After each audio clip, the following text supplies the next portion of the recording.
So today is the week of Thanksgiving. We are just back from Tony Robbins, and I'm really focusing on gratitude. And I'm so thankful for everything that Beachbody has allowed in my life. And for one, it's the connections that we've made as a team, not just within Team Relentless or Diesel Nation, but within our organization. And Kandace, the guest speaker tonight, is somebody who is one of the people that I connected with years ago that I've watched really brand herself, step outside of her comfort zone, and just do an amazing job of balancing life and coaching and constantly improving oneself. So I asked her to speak on the call.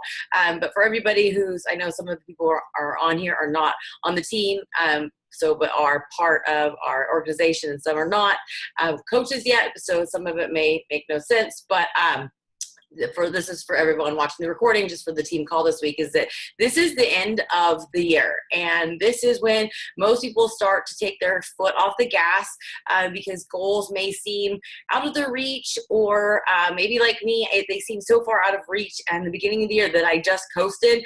And now I'm realizing I should have just kept that momentum going. And I'll tell you that even if you don't hit your end of the year goals this year, you want to make sure that you don't take your foot off the pedal, because you are truly now setting yourself up for success in 2017. That momentum that you have now is going to take you into 2017, not just business wise, but with your own personal goals. I know this because 2015 was a really horrendous year for me personally. And in the end of September is when I really said, okay, I'm going to get back at it. I'm going to be consistent. I'm going to slowly start implementing the things that I need to do. And I just slowly gain traction, and 2017 or 16 started off with a bang, and I just slowly picked up momentum. And so now is the time to not sit back on your heels, not get comfortable with the holidays, because people are watching you and they're going to watch the ups and downs.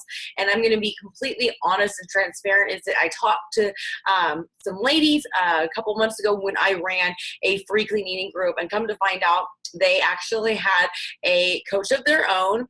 And they had signed up just for a free membership sometime. I'm not even clear when it was. And I might ask them why they decided to reach out to me, why they had never taken the leap on anything else. And it was because they said that, number one, the coaches that they had originally signed up for a free membership through were up and down, and they were not dependable. And it was nothing personal against them, but they were watching them and they were up and down. And they didn't want that, because really we live in a world where people are just having a hard time bouncing. They're having a hard time staying consistent to their own goals. The last thing they want is somebody who's going to ditch them along the way. We all know that our motivation literally comes from within. We are responsible for our own decisions, and the decisions that we make have led us up to where we are here and where we're going. But when you are putting your goals in your life and your everything that you have in the hands of somebody else to help guide you, and you want them to be alongside you, and you see them going up and down, and not even really committed to their own goals, it makes them really reinforce in their mind that you can't do this, and also that they don't want that type of person helping them because they're having a hard enough time as it is. So I really encourage you to stay focused, stay consistent on your 4 vital behaviors, stay consistent on sharing publicly, whether you think people are watching or not. Remember that your social media really is kind of like an online diary and an online scrapbook of your journey. So forget who's watching, but understand that people are taking note of it, but just throw it out there, because it's so cool nowadays with the On This Day app to look back and really see how far you've come.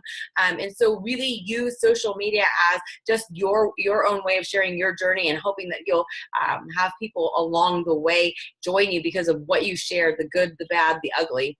With that being said, we are at the end of the month. We've had a lot of great holiday sales. We have a new program, Core to Force, that has been just producing incredible results for those who have went all in. I'm seeing literally mothers who are a couple weeks to 9 weeks postpartum having crazy results in 2 weeks. Erin, who's on the call right now, she had amazing 2-week results and getting results that she had never seen before. So this is the program that you want to be doing, you want to know about, you want to be following other coaches, you want to be talking about it.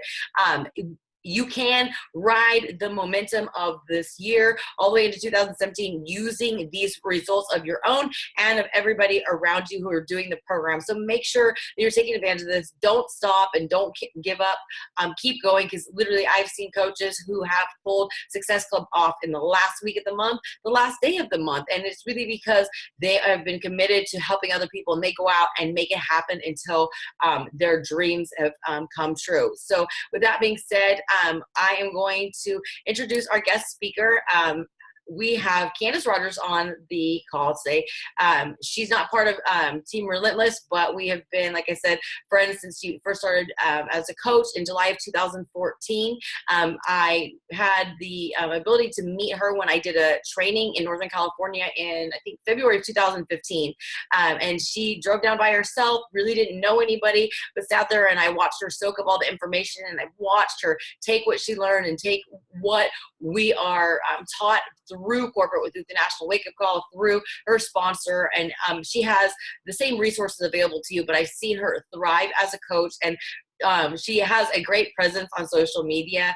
In April 2015, they went on the road, her husband, Cody, and her, as RVers. And I love watching her videos and just everything that she shares, that basically she really shows that you can do anything you want on your terms. She lives life on her terms. And one thing that I asked her was what made her decide to become a coach. And she said that she wanted the freedom away from her boss and to control her own life and actually do the shit that she wanted to do, like being able to travel with her family. So she's able to be on the road with her husband. She's got her dog. She does her workouts. They do their workouts together in a small space. So that really defies all of the excuses we get from people that they can't work out because they don't have enough room, enough time.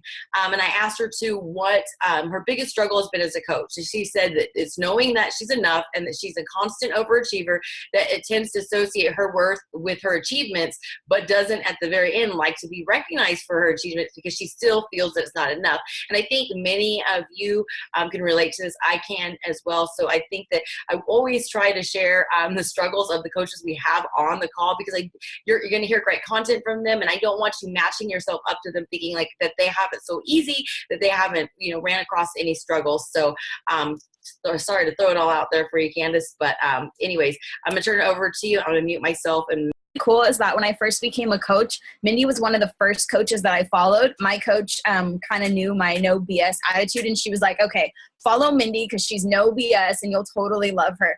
So I followed you from literally like day one, and then I was like on you like, hey, be my friend. So it's really cool. Like, it's kind of like a full circle moment to have you actually, ask me to speak on your call. So I really appreciate that. So yeah, today Mindy asked me to talk about consistency and working out, and just, how I can stay so consistent with that, and how I really built that, that habit in my business, and why it's important to me. So first and foremost, you all know it's our job, right? As a coach, it's our job to be a product of the product and be proof that this works. So working out is our job. So when I first started, I was able to instill that in me, because I knew that, for one, it was my job. And I knew that people were looking up to me to do it. So on those days when I just wouldn't feel like it, I would think about all the people that I was inspiring to press play for themselves, or to actually go home and do some sort of workout or whatever they were doing. And I was knowing that if I didn't do it, I was letting them down. Plus, consistency is so key when you're building trust, not only, in your following, but with yourself, right? Because you have to show up for yourself as well. So that was something that was super important to me. Anytime I just, thought, okay, I'm just not going to do it tonight. Like, I thought of all those people that are watching me and that need, me to pull through so they can pull through. So yes, it was about me and it was about my journey. But in those times, I kind of had to think bigger, right? That it's not just about me, and that I took this job to be kind of like a beacon of hope for other people, to show them like, hey, I'm the girl that never committed to anything. I never stuck to anything in my life ever, but I'm here and I'm doing it. So can you. So I'm going through my notes here. I get like really ahead of myself. So if you see me look down, that's where I am. And I mentioned it builds trust. It builds trust with your following, because like she said, people don't want a coach that's always up and down and falling off. And for me, I wanted to be the kind of coach that I needed. And that was someone that was consistent and that showed up.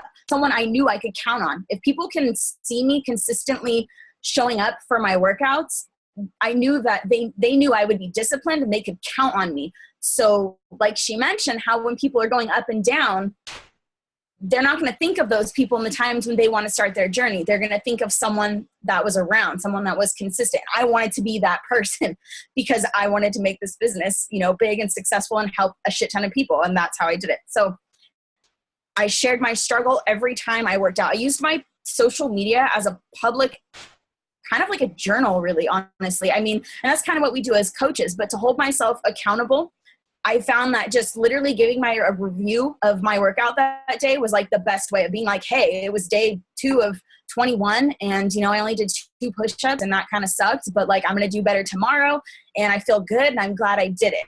So I kind of used every single check-in I did that like literally for probably the entire, I know for the first year for sure, I used it as a public check-in just to, you know, put that out there so people knew I was always going to be there. I think it's obvious now. I've created that habit. People know I do my workouts every day. Obviously, I still share, but that was big in the beginning because that's also one of the vital behaviors. And when you're like, I don't know what to post about, you just do your workout and then write a review about how you felt about the workout that day. Like if you sucked, be honest, I sucked and it didn't go well, but tomorrow I'm going to do better, right?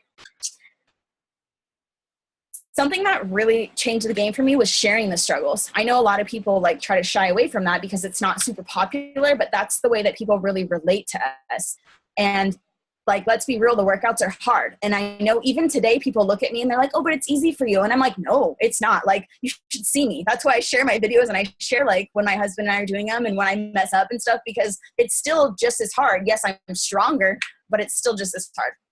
So using social media as accountability, I wanted to share some ways that I stay motivated. I did in the beginning and I do now. The first way in the beginning was I took photos all the time, progress photos, because I'm a visual person. I need to see that something's happening for the hard work that I'm putting in because working out is freaking hard. Okay. So I need to see every day, like I'm going in the right direction. And obviously if it's like the time of the month or something and I'm bloated, I know why. And I need to be able to see that too and then see the results come back. So having a photo from almost every single day just to compare side by side, you know, with the little apps that are like the pick stitch things where you can look at your progress, that is something that motivated me to just keep trying because I would see like a little line on my arm and I'd be like, oh, new progress. Okay, I'm doing it. And that'd be super motivating. And then also I use a mirror. Like that really changed the game for me is I would face my mirror, you know, facing me, but I'm watching the TV thing they're doing. And then I watch me in the mirror to watch my form and what I'm doing. That was super motivating as well for me. I knew because if I was seeing myself, I knew exactly what I was doing. I could see my muscles engaging and that made me super excited. Also, I like to like use workout clothes as a motivation because I know like being a coach, we're trying to get out of the habit of being like, oh, so let's celebrate with food, right? So I would reward myself with like, if I complete this 21 days, I'm going to get a new pair of workout shoes or a, you know, maybe a shirt or something. And I'd get super excited about it. And then having new workout gear, like not only did it motivate me to buy it to finish, but it motivated me to start a new one because I had something like fun to wear, right? And we take photos all day long. So why would we not want new stuff to wear all the time, right?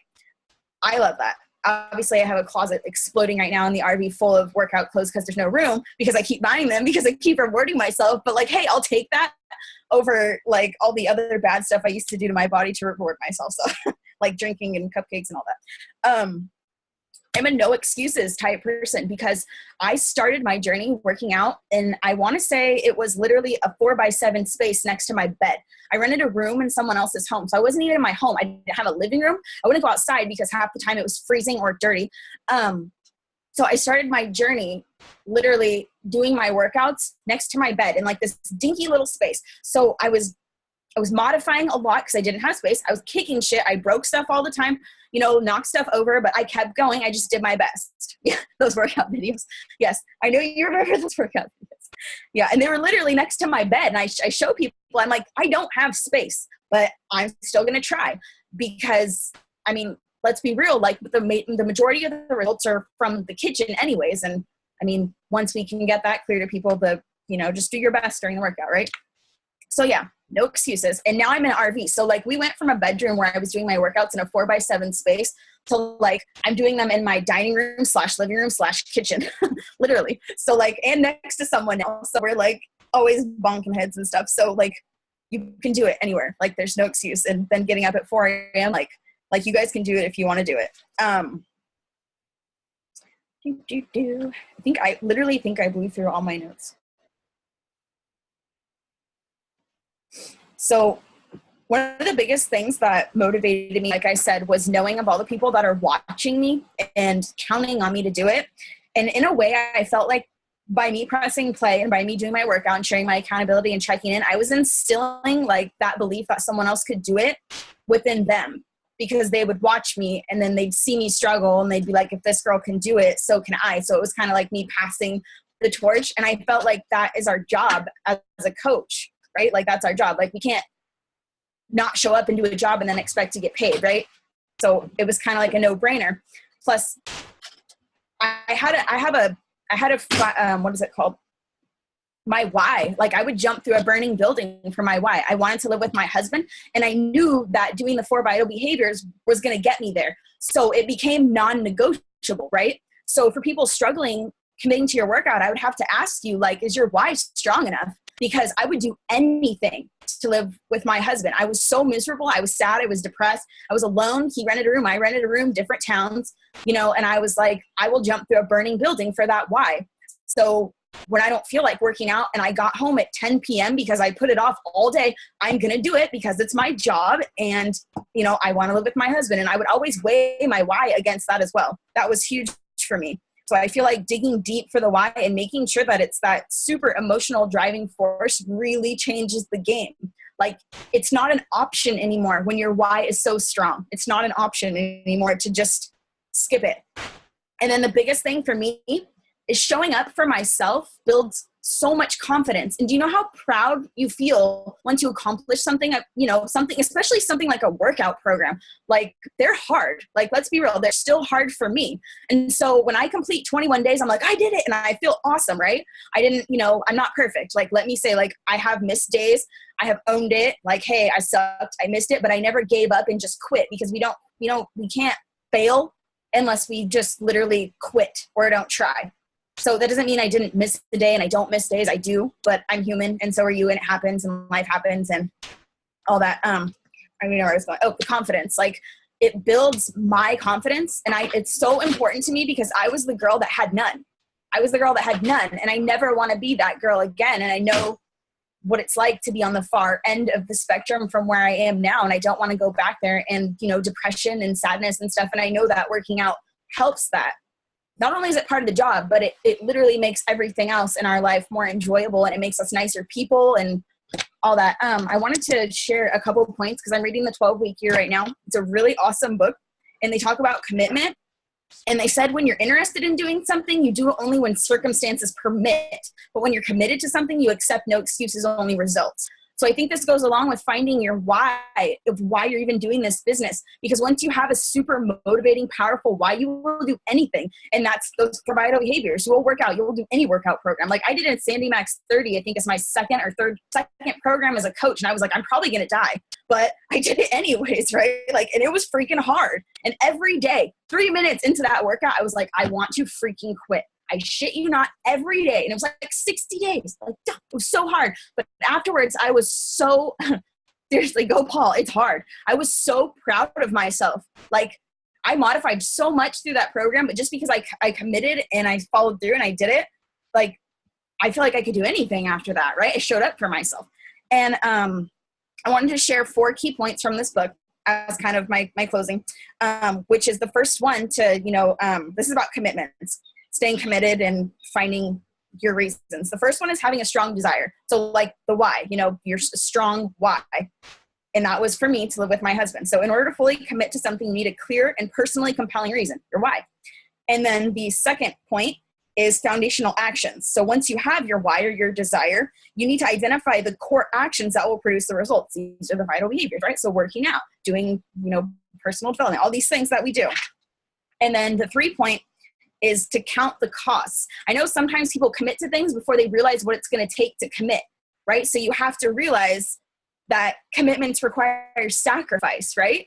So what do we have to sacrifice in order to do these things? So for me, instead of going home after work and watching Netflix and binge watching, Netflix, Hulu, going to the bar, I would go to just my friends' houses and we would just bullshit and sit around. Instead of doing all those things, I traded those things for my coaching business, working out, doing my personal development, connecting with people, being on team calls. Like I sacrificed stuff, and I knew beforehand that I had to do that. So we kind of have to weigh those out so we're not surprised when it comes around, and then it's like, oh, but I'm not going to be able to like go drink every night and go party. And it's like, no, because that doesn't work with what you want, right? So we have to be aware so we're not surprised.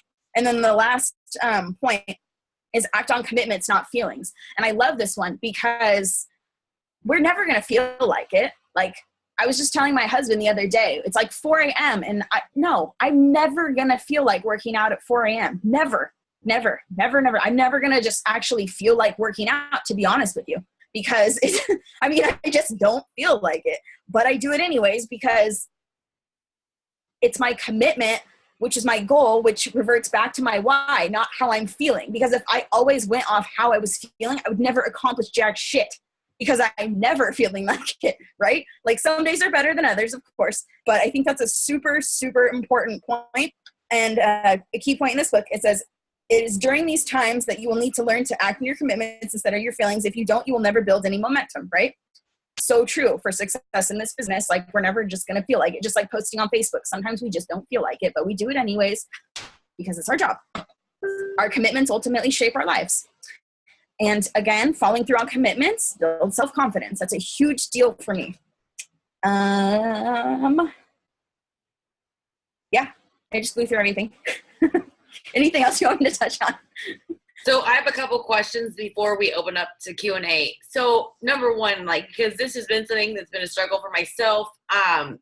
Some people have very clear whys. Like I literally remember your workouts because I thought you were a badass. I thought you were hella committed, and they were hilarious because I remember Cody coming in from work and he'd be asleep and you'd be working out and your foot would be in his face, and, and I remember those moments on Facebook. So like your why was big because living separately, renting a room just was not doable. So you saw where you needed to be and that this was the vehicle to get there. For a lot of people, it's not as clear. But for the people who have a clear why and when they achieve it, like how do you, what I'm asking is like, you've achieved your why. You busted your ass. You've done the 4 vital behaviors. You're now living the RV life. You're, one of the top coaches. So now, obviously, staying living with your husband is obviously a no-brainer that you want, but how did you refine a new why to keep you, so centered still?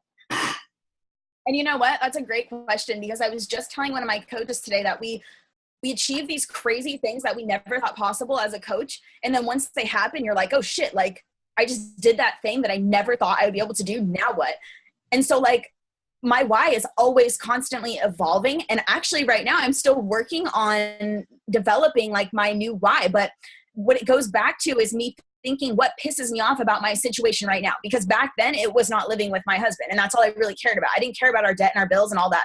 And so now I think about it and I'm like, okay, well, our bills and our debt that I have always lingering over my head piss me off because it holds me back from being able to just travel or do whatever I want. Because instead of doing stuff that's like fun, I'm like, oh, I should be putting that money on credit cards. Oh, I should be paying this off because that's, and it's like, shit, we've lugged around for like 6 or 7 years. And so I always tell them like what, and they're like, oh no, everything's good. I'm like, well, what pisses you off about your current situation? So for me, it would be my bills. And so for a new coach, I would ask them, what do you want to change? Like what makes you mad? And if they're like, well, nothing makes me mad, then you're like, okay, well, so your life is perfect. That's what you're telling me. And then they're like, well, no. And you're like, okay, so tell me about the stuff that you could change. Like say there were no limits. What is your dream life? Like what would you wake up and do? What would you have? What would you not have to do now? And then I work back kind of from there. And they're like, well, I wouldn't have to go to work. And my husband, I'm like, okay, so you want freedom. That's pretty much what you're telling me. And then we kind of dig and dig and dig. And then obviously it takes some coaches longer than others because the digging I have found is uncomfortable for people because it forces them to realize where they are in life right now isn't necessarily where they want to be. And that's a very uncomfortable feeling because I know that feeling. And then on top of that, knowing that you're responsible for it because everything that you've done in your life has gotten you to where you are now, but it's not your fault and you can change because in society, we were just brought up to pretty much work, right? We were like raised to work. So like, we didn't know any better. So now that we know better, we can do better, right? So, I mean, it's really a process for me. I mean, and my coaches, it takes a while for some, and some of them come right out of the gate and they know exactly what they want. And some of them, they really have to dig. And the ones that aren't willing to do the personal growth and the digging and get to those uncomfortable spots with me, I've noticed quit because they don't have a compelling reason. And that breaks my heart because, I mean, like, really, your life is perfect. And if it is, oh my God, great, amazing. Maybe this isn't for you. But I mean, does that make sense? I feel like I was like, when you put it as actually ideal for my brain to grasp it, like what pisses you off? Like what do you want to change? And because, anger is usually what keeps people just stuck because they can't, we just came back from Tony Robbins. So we're really about results driven instead of focusing on the problem. But that's what people do. They get so focused on the problem and how angry they are that they become completely limited on coming up with a solution. So I like that way of using. I've never worded that. So that was helpful.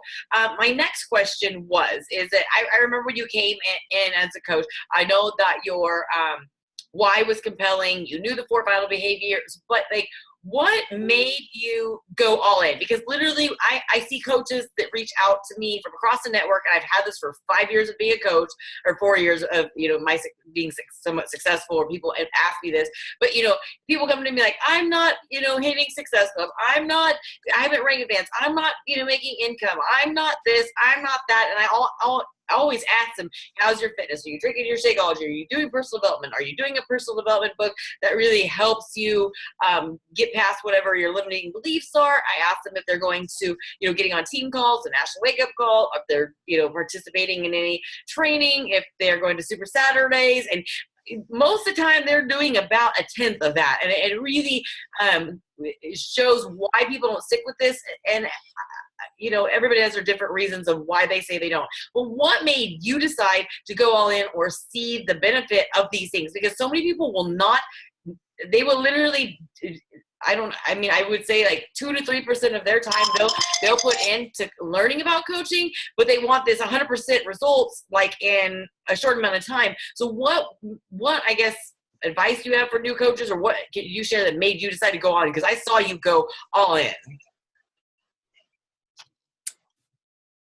I mean, my why wasn't like the why that I started with. I just wanted to help people. I mean, I had to dig for that. I had to do personal development and really dig for that because it was very uncomfortable for me to face that fact that I was in a bad situation, and it just, and it was my fault basically. I mean, in a nutshell, I read The Compound Effect as a new coach, and I really understood that book and how it coincides with this business, and that the small actions that we do every day compound to create grand results. And that got me so excited because I literally have never been good with authority or with a boss or with following a schedule. And I knew I wanted to control my life, not someone else.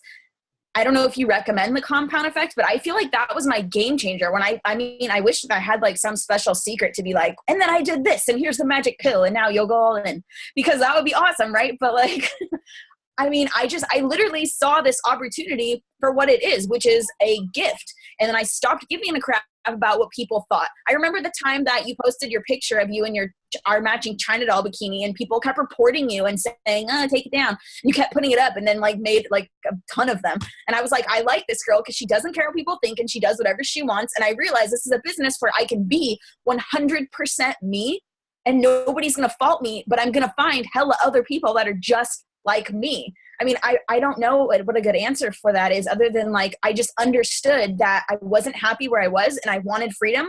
And I knew that if I did the small things, the 4 vital behaviors every single day, I could change my life. I never expected my life to change this much. I just knew I could change it, and I knew I was becoming a happier, better me every single day. And so I wanted to keep going in that direction. And I saw my coach achieving things, and I was like, well, if she can achieve things, so can I, because she's literally, this is, here's the blueprint. It's not, rocket science. But I mean, does that even help? No, that makes sense. It's just basically, consistency. And, I really feel that people can it comes down to, if they're willing to put that time into it. And like you said, feeling that you're worthy and you're enough. And that, I will speak about Tony Robbins probably a million times a day, but we just came back from Tony Robbins, and, he was talking about the biggest problem that most people have is they don't feel that they're enough. So they don't put the effort into whatever it is, because they feel that, kind of like what you said, in the end it won't be enough. And you have to find whatever it takes, the personal development, the right person to believe in you, whatever it is, 60 days of workouts where you feel badass, whatever it is, for you to realize that you are enough. And then when you do that, I feel that people really do go all in.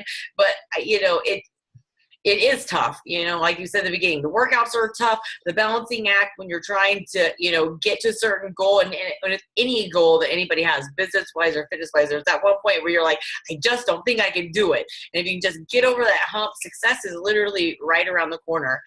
One thing that was interesting that Robin shared last night on a call that Melanie Mitchell did for a special group, she's with some of our top entrepreneurs, was that 10% of the world are entrepreneurs. And Melanie Mitchell said that you really have to be laughable to be able to do that. So it means that 10% of the world are laughable. And then kind of like what you said, it's like you really just have to not give a shit what other people think, because you literally can't be likable to everybody. You have to be laughable.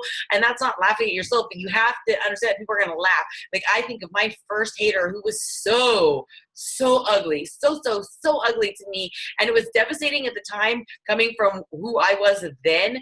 But I'll never forget, it was shortly after, maybe 6 months after I quit my job, and I was, working full time. I was projected to make 6 figures that, next year as well. And I remember that she lost her job, and I saw her in the bathroom stall of the grocery store, and she was taking her break working at that grocery store. And I thought, nothing wrong with working in a grocery store. So let me just preface that. But I thought, who's laughing now? Who is laughing now? And that is really what it is that I'm okay with being who I am and being laughed at, because I'm right now on a call with amazing people, and I'm surrounded on the daily by amazing people who don't laugh at me, because we just really help inspire each other to keep dreaming big. And it's not funny, it's serious. And I've never had such a huge pack of people from all walks of life that just get me and want me to succeed more than anybody else, and I want it in return for them. So did anybody have any questions for Kandace? I don't know how many of you follow her, but if you don't, check out some of her posts. I will preface too that I say to all my coaches, don't start following or friending all the top coaches out there and getting, them completely, in your newsfeed, where that takes up all of your scrolling time, because they have their own brand. But I would love for you to see how she markets herself. She's very unique. She's very much herself. She's like the emoji queen. So Robin, like you and her would be like emoji BFFs. But it really draws you to her, and it just fits her personality. If you ever meet her, you'll be like, it just totally fits. So does anybody have any questions for her? Nothing? I was gonna add something to what you said about the not feeling like enough. The thing that really helps me with that is positive affirmations, and just picking like something to say. So in the beginning of this business, I made a video one time. I'm so comfortable, and someone messaged me and then said, you'd be super great in your videos if you were confident, because I can tell you're uncomfortable. And I was like, oh my God, it made me so, I hated that. But I was like, okay, well, I can work on that, right? So I started telling myself, you're a confident leader. And I would say it in the shower. And it was so awkward, like to say those things to myself, but thoughts become things. And the more we say it, the more we believe it. And then also working on confidence. I know Chalene Johnson has the Courageous Confidence Club, and I started that, and what I did literally changed my life. I need to go back and complete it, but that's huge. Just, we can all benefit from more confidence, right? Like, it totally helps in that area as well, every area. One other question I have for you. Like, I remember that you were pretty shy, and I've watched you literally come out of your shell, and I know that you didn't become a different person. You just became an unbridled Kandace. You weren't worried about what anybody said, but so obviously personal development was a big thing. You said the confidence club, the working out, being able to take constructive criticism, because when somebody says something like that, that's kind of like, I felt like, ooh, like that for you, that somebody said that. But obviously you took that instead of poor me, she's, lashing out at me, what a jerk. I mean, you took it like, okay, what can I do? But so many people struggle with the first time their spouse laughs at them, the first time their best friend, says you post too much on Facebook, the first hater they get. Like, what tips do you have for people? Because literally that seems to be the biggest, issue. But like, how did you break free from your shyness? Was it, the Confidence Club, or did it slowly happen before that and then you tapped into these, extra things? I think I turned every situation kind of into a learning experience. Like when that girl said that, I wasn't like, oh my God, she thinks I'm terrible and awful. She was like, I was like, okay, so I want to succeed in this business. I can't look super uncomfortable and awkward in my videos every day. So what do I need to do to improve this? I need to fail forward faster, harder so I can improve, right? Because failure is the stepping stone to success. So whatever I was uncomfortable with, I do all the time, like these calls, like, right? Like I'm super uncomfortable. I was having like anxious feelings for even this team call today. Like when I woke up today, I was like, it's happening, right? But I have to do it. Like, because I want to get better, right? So like whatever the thing is I struggle with, I have to push myself hard to do more, and it's super uncomfortable. But it's a learning experience. And the more we do these things, like I'm going to feel super I'm proud of myself right now for being here. So then after this call, I'm going to be like, oh my God, I did it. I'm proud of myself.